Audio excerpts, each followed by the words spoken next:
Sebelum menonton, jangan lupa like, subscribe, dan tekan tombol lonceng. Selamat menyaksikan. Halo sahabat Eljon dimanapun Anda berada, selamat datang kembali di acara Indonesia Tourism Forum. Bersama saya Mawar Salem, Putri Pariwisata Indonesia 2019 dan juga Miss Tourism Metropolitan Internasional 2020-2021. Dan kali ini kita akan jalan-jalan lagi nih di episode kali ini. Seperti biasa, kali ini kita bakalan jalan-jalan ke daerah Jawa Barat, yaitu Bandung Selatan. Nah, tentu saja untuk berbincang-bincang bersama-sama, untuk jalan-jalan bareng, di sini kita telah kehadiran narasumber spesial kita seperti biasa. Ada Bapak Anton Teddy selaku CEO TX Travel. Halo Pak Anton. Halo Kak Mawar, apa kabar? Baik Pak, selalu baik, sama seperti Pak Anton ya Pak. Iya, harus baik, makanya bisa jalan-jalan terus. Benar banget, ini adalah tagline kita ya sahabat Eljon semuanya, harus selalu baik agar kita bisa jalan-jalan terus. Nah, ini kita kemarin udah ngebahas dari banyak banget ya Pak, Borobudur, terus kita juga pernah ngebahas waktu itu Bromo, Tengger Semeru, dan kali ini kita akan masuk ke daerah yang dekat sama Jakarta, yaitu Jawa Barat, yaitu kita akan ngebahas lebih spesifiknya lagi tentang Bandung Selatan. Kita bakalan jalan-jalan ke Bandung Selatan. Ada apa aja sih di Bandung Selatan, kota yang terkenal dingin ini. Nah, sebelum itu kita bakalan masuk dulu ke update terbaru mengenai kondisi kita saat ini. Nah, sekarang ini lagi viral banget ya, vaksin itu sudah masuk di Indonesia dan juga sudah banyak orang-orang yang divaksin, termasuk salah satunya adalah Pak Anton sendiri yang sudah divaksin ya Pak Anton ya? Iya, kemarin.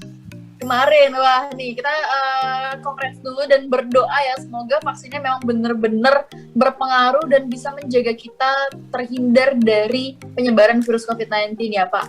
Dan juga nih sahabat Eljon semuanya, jadi karena banyak orang, jadi trennya ini adalah sekarang yang berbahaya adalah karena orang-orang sudah divaksin, mereka merasa aman dan mereka merasa sudah terbebas dari COVID-19. Padahal sebenarnya walaupun kita sudah divaksin, kita tetap harus bisa menjaga kita harus bisa menjaga kesehatan kita, tidak boleh tetap keluar rumah dan tentunya tidak boleh melakukan kegiatan-kegiatan yang berbahaya ya. Nah, mungkin Pak Anton boleh sedikit menjelaskan nih Pak, karena kemarin sempat ada berita miring yang katanya sehabis vaksin malah semakin banyak orang yang takut divaksin gitu karena merasa bahwa vaksin itu tidak aman. Apalagi kemarin ada beberapa kasus yang orang-orang pada saat setelah divaksin ternyata memberikan efek samping yang sangat-sangat buruk, bahkan sempat ada yang kemarin sudah meninggal. Nah, mungkin Pak Anton yang sudah divaksin boleh sedikit menjelaskan nih Pak dan memberikan tanggapan mengenai hal ini gitu.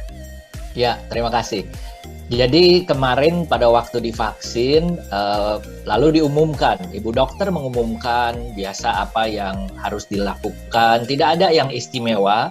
Mereka, Bu Dokter mengatakan bahwa reaksinya ada yang biasa-biasa aja, yaitu pegel-pegel, bekas suntikan, dan paling bisa sedikit bengkak di bekas suntikan itu dikompres saja.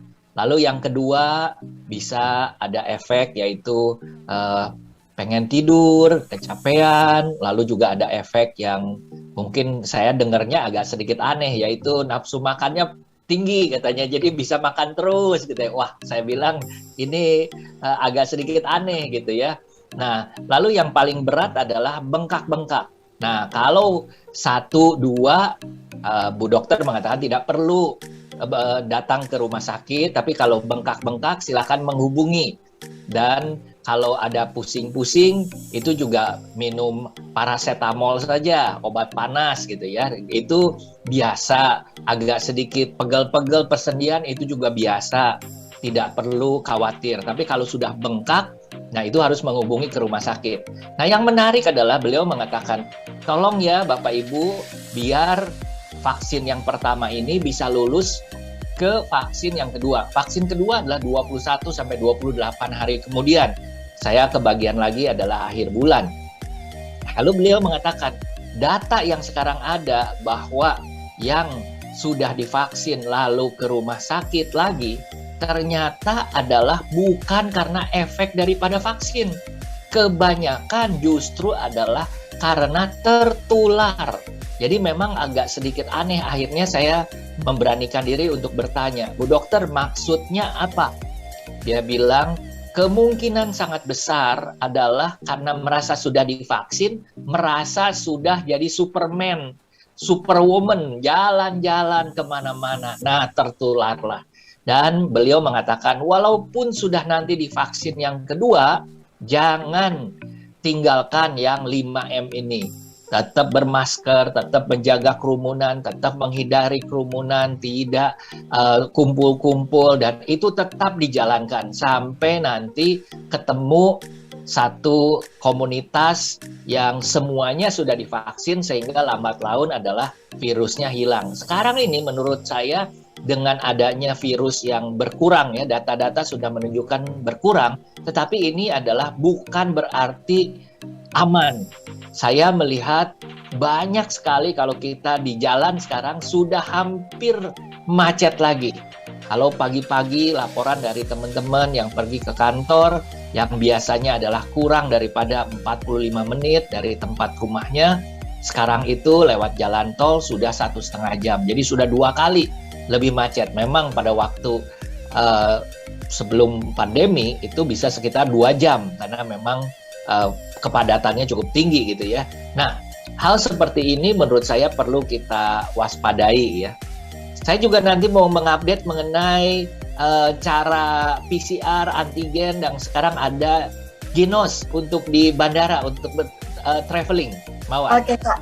Oke, berarti memang sebenarnya berita-berita yang kemarin katanya habis divaksin sakit inilah, sakit itu, ternyata sebenarnya itu bukan efek dari vaksinnya ya, Pak. Bukan dampak buruk dari vaksinnya, tetapi melainkan memang mereka yang terkena COVID-19. Nah, jadi ini satu lagi informasi buat sahabat Eljon semuanya yang mungkin parno ya, takut divaksin karena katanya vaksin itu berbahaya. Sedangkan tujuan utama vaksin itu adalah untuk melindungi kita dari virus gitu. Jadi nggak ada vaksin yang berbahaya. Dan kemarin berita yang tersebar mengenai itu adalah sebenarnya mereka terkena penyebaran COVID-19. Mereka terkena virus COVID-19 ya, bukan dampak dari vaksin itu sendiri gitu. Nah, berarti untuk tahap vaksinnya ada 2 kali tahap vaksin ya, Pak? Betul. Tahap pertama adalah untuk mengaktifkan antibodi. Lalu yang kedua adalah membooster supaya antibodinya sampai level yang baik gitu ya. Dan tadi efek samping yang paling parah yang sekarang terjadi adalah bengkak-bengkak.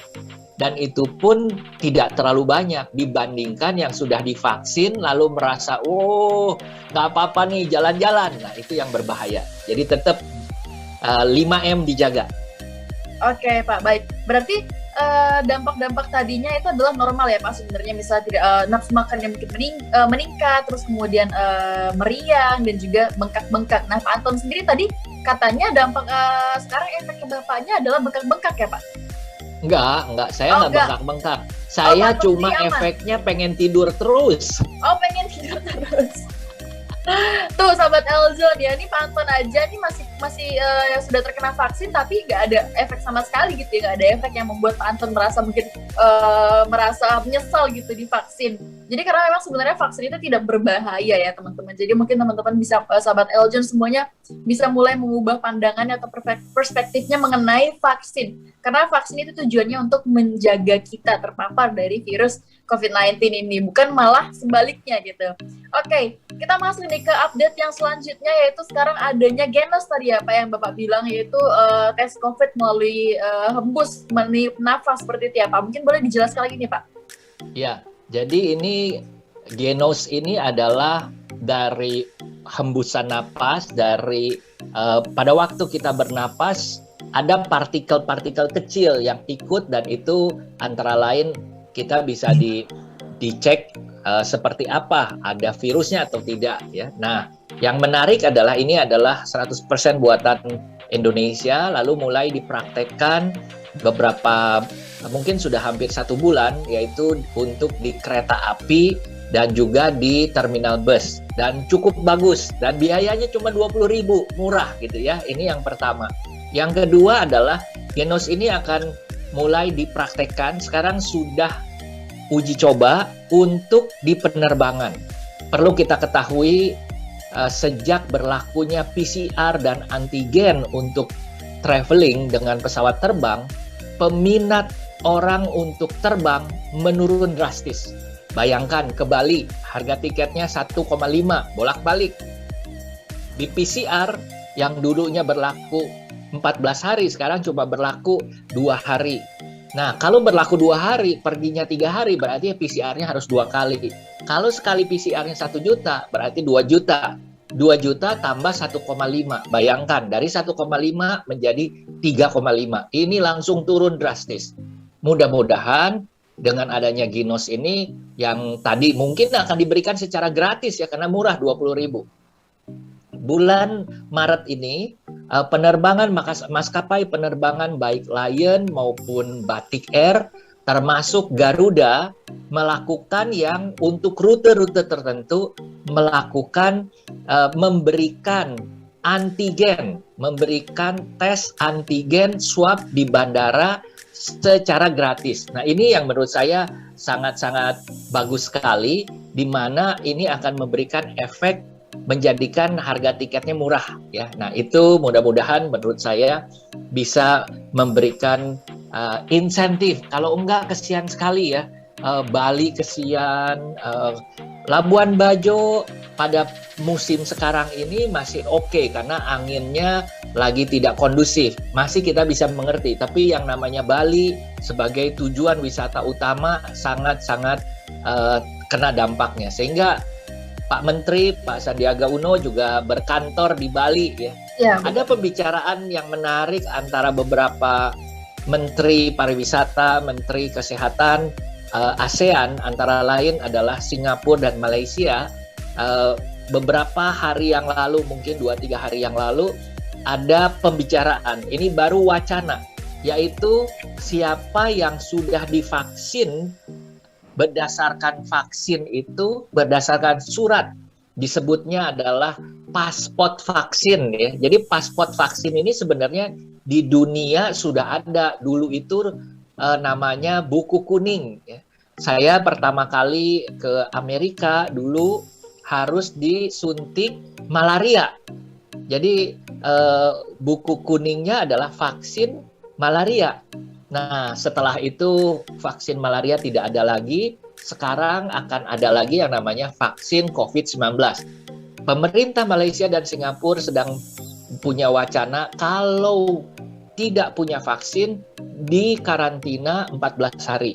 Tapi kalau punya vaksin, sudah divaksin, tidak perlu lagi di karantina. Wah, ini kabar gembira nih. Paling tidak nanti kita bisa mulai jalan-jalan lagi. Tapi kalaupun tidak bisa jalan-jalan ke luar negeri, menurut saya, mari kita fokus jalan-jalannya di dalam negeri dulu. Bener banget nih Pak. Dan juga nih ya Pak, Genos ini keakuratannya sama seperti PCR atau rapid ya Pak? Ya, menariknya adalah cukup akurat, cuma punya kelemahannya adalah katanya kalau perokok itu sebaiknya adalah 1 jam sebelumnya jangan merokok.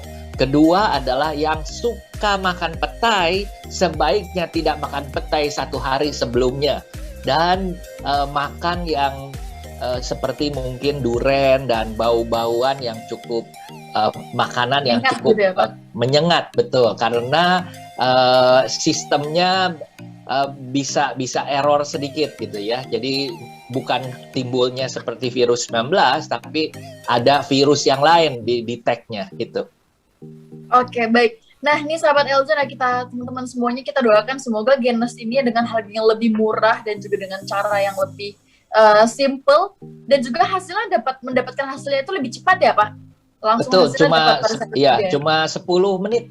10 menit. Cuma 10 menit. Nah, semoga kita berharap Genos ini bisa dipakai nanti untuk kedepannya sehingga kita nggak harus bayar mahal-mahal lagi untuk PCR gitu ya. Kayak tadi yang Pak Anton bilang. Harusnya kita ke Bali kita bayar cuma 1,5 juta karena PCR sekarang cuma 2 hari sehingga kita harus PCR 2 kali, kita harus nambah 2 juta jadinya 3.500.000 gitu ya. Benar-benar bukan 2 kali lipat tapi ini sudah 3 kali lipat jadinya gitu ya. Nah, ini kita berharap semoga kedepannya kondisi kita bisa semakin membaik, semoga kita bisa jalan-jalan dan sekali lagi adalah nggak usah jalan-jalan ke luar negeri dulu di kondisi seperti ini karena biaya mahal, ribet dan lain-lain juga. Kita wisata di Indonesia aja, salah satunya yang bakal kita bahas di sini adalah Bandung Selatan di Jawa Barat ya Pak. Oke, nah langsung aja nih kita masuk ke Bandung Selatan. Ada apa sih Pak di Bandung Selatan? Daya tariknya itu apa nih? Ya, jadi saya tertarik untuk membahas Bandung Selatan Bandung Selatan ini disebut juga Ciwidey ya.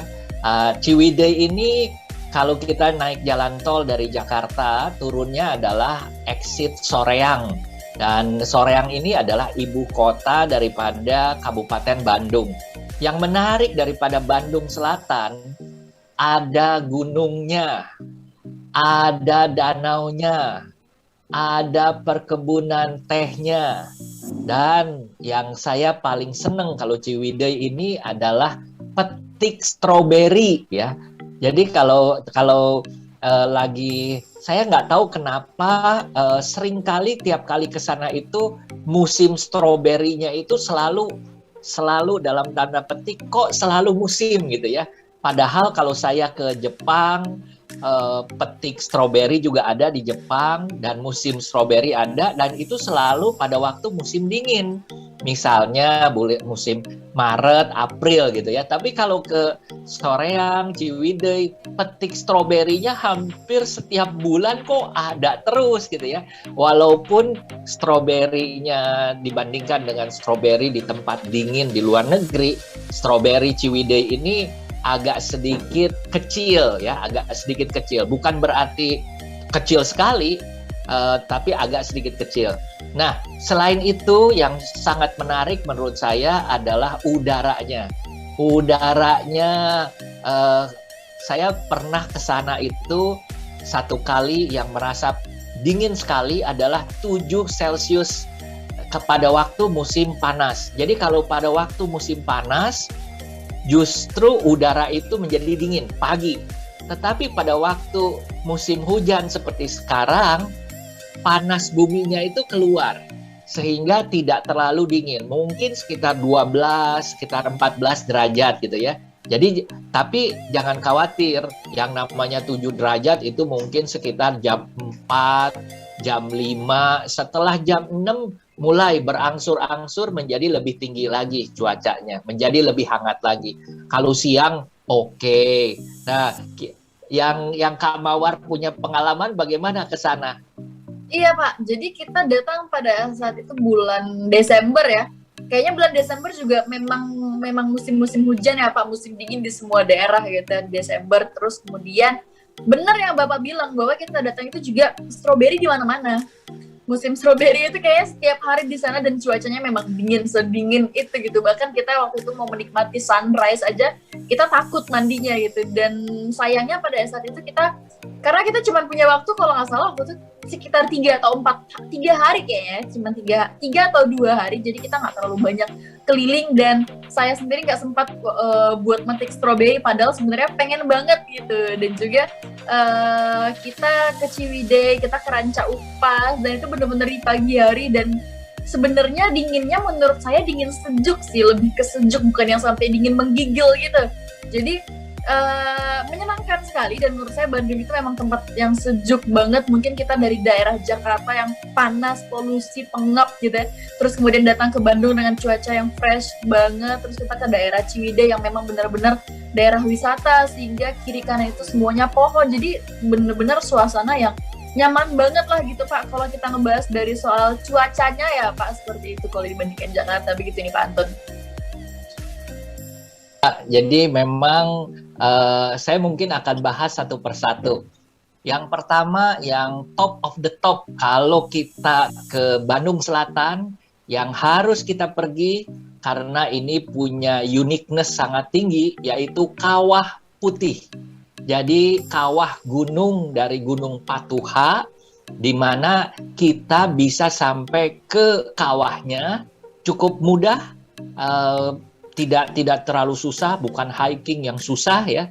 Kalau kita ke Tangkuban Perahu mau ke kawahnya itu perjalanannya mungkin sekitar 1,5 jam. Dari tempat kita berhenti mobil turun ke kawahnya 1,5 jam. Itu dengan speed yang lumayan.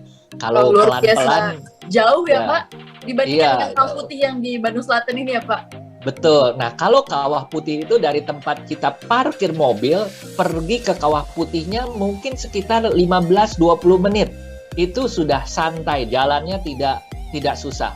Menurut saya, salah satu pemandangan yang spektakuler kalau kita bicara dengan kawah atau gunung, kawah putih boleh termasuk mungkin 3 bahkan salah satu yang terbaik menurut saya di Indonesia ya, ini satu. Yang kedua adalah banget. Ya. Dan juga ada satu himbauan kalau memang misalnya kita mau ke kawah putih, karena kita kemarin sempat kesana juga, bahwa kita wajib menggunakan masker ya Pak, karena memang udaranya katanya nggak bagus, tidak baik untuk paru-paru gitu. Jadi pas kita kesana kita pakai masker, terus pas kita mau foto kita buka dulu maskernya. Kemarin seperti itu sih Pak. Dan saya setuju bahwa kawah putih itu memang luar biasa spektakuler gitu pemandangannya, dan juga jalannya bener-bener cuman ya 15-20 menit, itu juga jalannya santai banget, jadi capeknya nggak kerasa seperti itu ya Pak. Betul. Keren banget kawah putih. Kenapa pakai masker? Karena sengatan belerangnya. Jadi bau belerangnya itu sangat kenceng. Sebenarnya tergantung angin. Kalau anginnya di depan kita jalan, tentunya kita pakai masker. Tapi kalau anginnya adalah angin samping, tidak kena kita, itu juga nggak kena. Kak Mawar waktu itu sempat naik ke atas nggak? Jadi ada di kawah, ada naik lagi sedikit ke atas. Iya. Kita nggak sempet naik ke atas sih Pak, karena memang tadi kita cuma 2 atau 3 hari di sana, sehingga kita kayak bener-bener ngejar waktu banget. Dan satu lagi yang menurut saya kawah putih ini bagus banget untuk dikunjungi, mereka udah lengkap ya Pak, nggak cuma ada kuda juga kalau nggak salah di sana kemarin, yang kalau buat teman-teman yang pengen naik kuda tuh bisa banget di kawah putih. Dan juga yang mungkin ada backpacker yang kalau jalan-jalan sendirian gak usah khawatir, karena di sana ada jasa foto. Nah, ini sih yang saya suka banget gitu ya Pak, karena kadang kita kalau jalan-jalan sendirian itu bingung gitu, siapa nih yang mau fotoin, minta orang-orang di sebelah gak enak. Nah, di kawah putih itu sudah ada jasa fotonya, jadi teman-teman kalau mungkin pengen jalan-jalan ala-ala backpacker, apalagi kan ke Bandung juga biayanya nggak terlalu murah ya Pak. Kemarin ke kawah putih itu bayar atau enggak ya Pak? Saya lupa deh. Bayar, ke kawah putih bayarnya adalah 20.000. Ya, kalau pakai kendaraan, jadi ada 2. Kalau parkirnya di bawah memang kendaraannya lebih murah, tapi kita harus pakai kendaraan kawah putihnya untuk ke atas. Itu bisa sampai 50.000 karena kendaraannya naik turun. Tapi kalau kita bawa kendaraan sendiri mau parkir lebih ke atas, memang bayarnya lebih mahal. Tetapi menurut saya lebih nyaman. Tergantung berapa orang di satu mobil itu. Kalau kita cuma 2 orang di satu mobil, tentunya parkir di bawah cukup. Tapi kalau kita misalnya 4 orang di mobilnya, parkir di atas jauh lebih mudah. Nah bener nih, jadi selain tadi dia lengkap, ada jasa fotonya, jadi buat para solo traveler atau backpacker yang ala backpacker nih, ini bisa menjadi salah satu tempat rekomendasi buat kalian karena harganya murah, terus juga cocok buat bepergian sendirian karena sudah ada jasa foto di sana. Dan juga selain kita menikmati pemandangan spektakuler si kawah putih ini, di sana juga ada tadi yang saya bilang bahwa buat teman-teman yang pengen naik kuda itu bisa banget di sana. Dan juga satu lagi, fasilitas yang paling penting di suatu destinasi wisata itu adalah toilet umumnya biasanya. Nah, toilet umumnya menurut saya kemarin pada saat saya datang itu benar-benar bersih banget, dan juga ya pokoknya nyaman, dan ada tempat makan juga di situ. Jadi mungkin yang pengen buru-buru atau apa ya, mungkin kadang-kadang kan kita rela nahan lapar ya demi ke suatu tempat destinasi. Nah, di sana itu juga ada tempat makannya, jadi benar-benar lengkap banget. Oke, ini Pak Anton, kita akan ngebahas lagi nanti apa aja sih yang ada di Bandung Selatan ini, di Kawah Putih dan lain-lain di segmen selanjutnya. Jadi sahabat Aljon semuanya jangan kemana-mana, tetap bersama kami di Indonesia Tourism Forum.